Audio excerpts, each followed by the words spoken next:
12-year-old girl sobs her love for slain child. Atlanta, Georgian. Monday, April 28, 1913.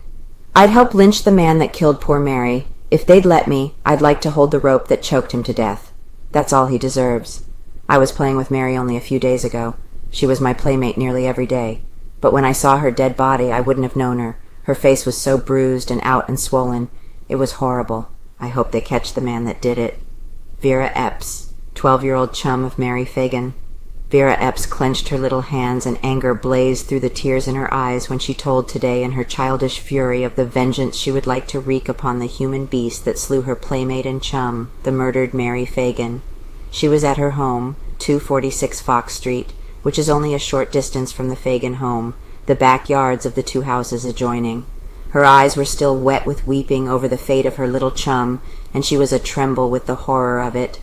Her youthful knowledge could hardly comprehend it all. She only knew that a fearful crime had been committed, that her innocent playmate had been beaten and killed, and that some man had been guilty of the deed, and her young heart cried for retribution.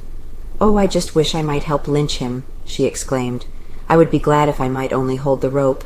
It's all that he deserves." Then her youthful philosophy was evident when she said, "It's a heap worse for a white man to be guilty of such a terrible deed." It was difficult to get the little girl to talk at first. She had been crying for hours over the loss of her playmate, and was almost in hysterics from the recollection of the gruesome spectacle which had met her eyes when she gazed upon the mutilated corpse. She clasped and unclasped her hands nervously, and was unable to utter a word when the first question were asked her. "One thing I know," she finally was able to say. "Mary was a good girl. She was just as nice as she could be. We all knew that. I know because I played with her every day. She played around with us girls and boys, but she never would talk to a man. She was a pretty girl, and just as sweet and good as she was pretty.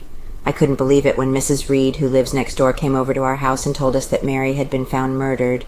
It was only last Thursday that Mary and Lillian Waynell, who lives at 249 Fox Street, and I were playing over there on the embankment. We all cut our initials in the hard dirt on the embankment, and we're going to leave hers there, MP. If the rain washes the letters away, we're going to dig them again.